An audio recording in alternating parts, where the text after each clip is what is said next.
Kevin and Derek here with the Kostoff team at Sunflower Bank with our special guest, John Sawyer, CIO of Sunflower Bank, here to talk a little bit more. We caught on our last video about some of the inflation changes that are happening here, but we want to bring it down to the local real estate market a little bit, and John can talk about some of the national stuff that he sees in addition.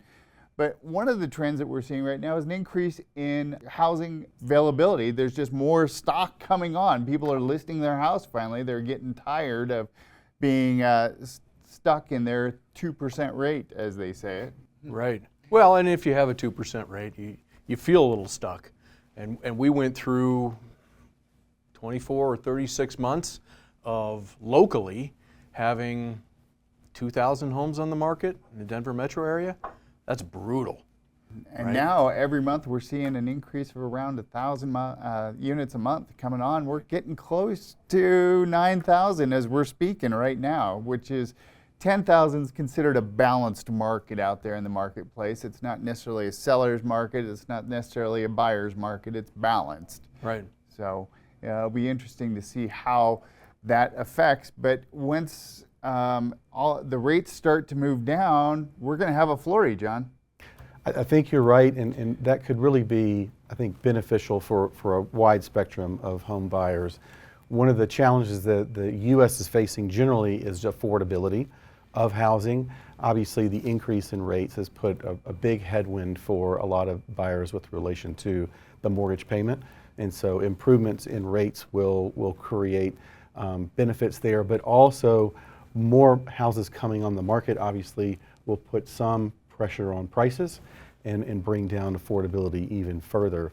Nationally, what we're seeing, and there's estimates on broad housing shortage, anywhere from 1 million to 2 million units nationally. I know you're seeing a lot of volume here, but that's not really the national trend. And affordability in the West in particular, including Colorado, remains a challenge, unlike regions like the Midwest where affordability is a little bit higher. Well, and a few years ago, we saw builders, right, come into every market and built the McMansions, right, the 4,000, 5,000, 6,000 square foot houses. Now with interest rates up, the costs for building are up too. That puts them out of the reach of most folks. And what we've seen as a result of that is a decrease in new home permits and new home starts, and so that's decreasing overall volumes or supply.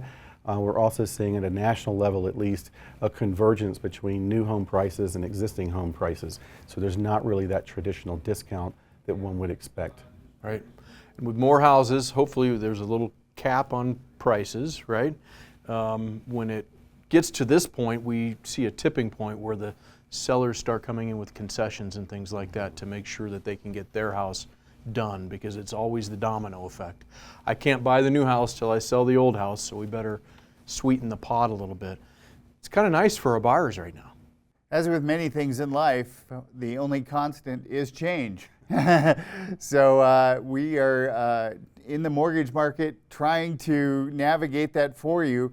That is one of the reasons we are at Sunflower, is people like John we have access to, and we know what's going to happen. So give us a call. Let us help you get into this mortgage market, even if it seems unattainable. Many times we can help you make it attainable. Kevin and Derek here with the Kostoff team at Sunflower Bank.